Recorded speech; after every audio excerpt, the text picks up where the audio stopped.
Good morning, 10+2 class student, आदर्श secondary school खाइशरगढ़ की online classes में आपका स्वागत है। आज हम करेंगे पब्लिकेट। लेसन फर्स्ट था कार्यपालिका। इसके 3 क्वेश्चन आपको पहले करवा चुके हैं। आज का हमारा 4th क्वेश्चन है, मंत्रियों और लोक सेवकों में संबंधों की व्याख्या करें। ख़ास तौर पे ये क्वेश्चन इम्पोर्टेंट नहीं है, फिर भी कर लेते हैं एक बार इसको। तो आज ये क्वेश्चन करेंगे, हाफ करेंगे अगली वीडियो में। तो करते हैं हम इस क्वेश्चन को। संसदीय लोकतंत्र में 2 प्रकार की कार्यपालिका होती है। नंबर 1 आती है राजनीतिक या अस्थायी कार्यपालिका, और नंबर 2 पे आती है स्थायी या गैर राजनीतिक कार्यपालिका। तो पहले राजनीतिक कार्यपालिका उसे कहते हैं जो राजनीतिक आधार पर कुछ समय के लिए चुनाव द्वारा या अन्य किसी साधन के द्वारा नियुक्त की जाती है। उदाहरण के तौर पर हम कह सकते हैं कि भारत में केंद्र तथा राज्यों में मंत्रिमंडल राजनीतिक कार्यपालिका है। मंत्रिमंडल का सदस्य बनने के लिए कोई शैक्षणिक या तकनीकी योग्यता की जरूरत नहीं पड़ती। चुनाव में जिस दल को विधानमंडल में बहुमत प्राप्त होता है, उसी दल का मंत्रिमंडल बनाया जाता है। नीतियों का निर्माण राजनीतिक कार्यपालिका के द्वारा किया जाता है। उसे स्थायी कार्यपालिका की नियुक्ति राजनीतिक आधार पर न होकर शैक्षणिक या तकनीकी योग्यता के आधार पर की जाती है। देश की राजनीतिक परिवर्तन के साथ स्थायी कार्यपालिका में परिवर्तन नहीं होता है। किसी भी राजनीतिक दल की सरकार बने, स्थायी कार्यपालिका निष्पक्ष बिना किसी भेदभाव के अपना कार्य करती रहती है। स्थायी कार्यपालिका का मुख्य कार्य राजनीतिक कार्यपालिका द्वारा निर्माण की गई नीतियाँ, जो कानून जो लागू करते हैं, उनको लागू करना होता है। नौकरशाही अथवा असैनिक सेवाएं, प्रशासनिक सेवाएं स्थायी कार्यपालिका का रूप होता है। संसदीय लोकतंत्र में संसद रूपीय गाड़ी के ये 2 पहिए होते हैं, और जो उसे सुचारू रूप से चलने के लिए अति आवश्यक होते हैं।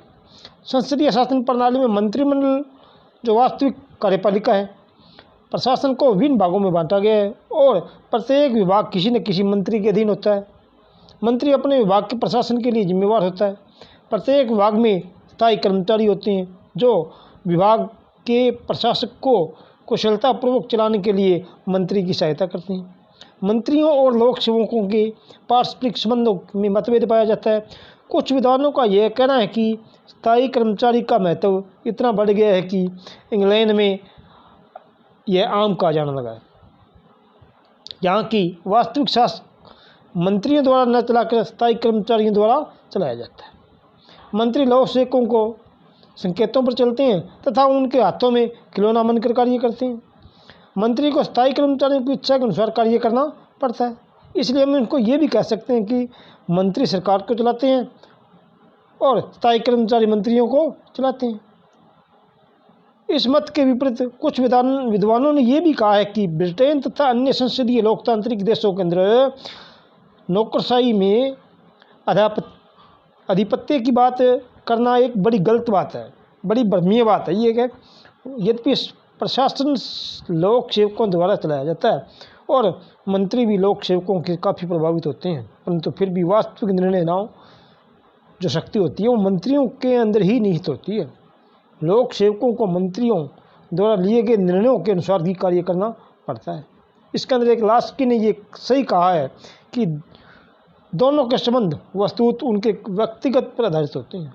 यदि मंत्री का व्यक्तित्व प्रभावशाली और महान है तो मंत्री लोक सेवकों पर हावी रहते हैं, और यदि मंत्री का व्यक्तित्व कमज़ोर और ढीला है तो वह लोक सेवकों के हाथों का खिलौना बनकर कार्य करता है।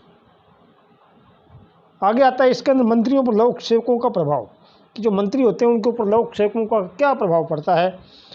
इसके अंदर संसदीय लोकतंत्र में सेवकों का बहुत अधिक महत्व होता है और सभी विद्वान इस बात से सहमत है। मंत्रियों को लोक सेवकों के सहयोग की आवश्यकता हर कदम पर पड़ती है। मंत्री नीति निर्माण, योजनाओं को प्रारूप तैयार करने के लिए, हर प्रश्नों का उत्तर देने के लिए लोक सेवकों के ऊपर निर्भर रहते हैं और उनके निर्भर रहने के आगे ये भी कारण भी बहुत होते हैं। इसके अंदर पहला कारण बताया कि सभी मंत्री 9 संघ के होते हैं। संसदीय लोकतंत्र में प्रशासन का प्रत्येक विभाग किसी न किसी मंत्री के अधीन होता है और मंत्रियों की नियुक्ति राजनीतिक आधार पर होती है। तो जिस दल के बहुमत दल के जो नेता होता है उसी का जो सदस्य होता है मंत्री नियुक्त किया जाता है। मंत्री के लिए आवश्यक नहीं होता कि वह जिस विभाग का अध्यक्ष नियुक्त किया जाता है उसी के बारे में उसे पूरी जानकारी हो। राजनीतिक दल में किस व्यक्ति का जितना अधिक महत्व होता है उतना अधिक विभाग उसे सौंपा जाता है। स्थायी कर्मचारियों का अपने विभाग से संबंधित जानकारी होना अति आवश्यक माना जाता है। जैसे कि खजाने में क्लर्क लगने के लिए गणित की जानकारी होना अति आवश्यक होता है, परंतु विभाग का मंत्री नियुक्त होने के लिए उसे विभाग की पूरी जानकारी होना आवश्यकता नहीं है। यह भी संभव है कि युद्ध मंत्री एक ऐसा व्यक्ति बन जाए जिसका युद्ध में विश्वास ही न हो, और व्यापार बोर्ड का जो एक मंत्री है ऐसा व्यक्ति बन जाए जिसने कभी व्यापार नहीं चलाया। दूसरा आता है इसके अंदर मंत्रियों की कोई शैक्षणिक योग्यता निश्चित नहीं होती है, कि जो भी लोकतंत्रीय देशों के अंदर जो मंत्री बनने का जो शैक्षिक योग्यता निश्चित नहीं की जाती है, कोई शैक्षिक योग्यता निश्चित नहीं होती है उनके बारे में। भारत में भी मंत्री बनने के लिए किसी किस्म की शैक्षिक योग्यता की आवश्यकता नहीं है, कोई भी व्यक्ति मंत्री बन सकता है। सर सिडनी लोएक उनका कथन है कि एक युवक वित्त मंत्रालय के दूसरे दर्जे का क्लर्क बनने के लिए गणित की परीक्षा पास करना आवश्यक है, परंतु वित्त मंत्री एक अधेड़ आयु का व्यक्ति हो सकता है जो अंकों के बारे में उसे ऑक्सफोर्ड इटन में पढ़ा हो कि भूल चुका है उन बिंदुओं को, उनके संकेत जानने का कोई उत्सुक नहीं है। वो स्थायी कर्मचारी विशेषज्ञ होते हैं जिस कारण मंत्रियों को उन पर निर्भर रहना पड़ता है। तीसरे नंबर पे है मंत्रियों की राजनीतिक आधार पर नियुक्ति। कि मंत्री जो होते हैं उनकी जो नियुक्ति की जाती है केवल राजनीतिक आधार पर होती है। किसी भी व्यक्ति को मंत्री तभी बनाया जाता है जब वह प्रधानमंत्री का विश्वास पात्र हो और संसद के कुछ सदस्य उसके हाथ में हो। किसी व्यक्ति को केवल इसके आधार पर मंत्री बनाया जाता है कि वह विशेष क्षेत्र अथवा विभाग के अंदर दक्ष है, अतः वह उस विभाग को ठीक से काम चलाने के लिए मंत्रियों को स्थायी कर्मचारियों के ज्ञान और अनुभव के ऊपर निर्भर रहना पड़ता है। इन्हीं सहयोग में से वे अपनी नीति और अपने जो कानून है उनको अच्छी तरह से चलाते हैं।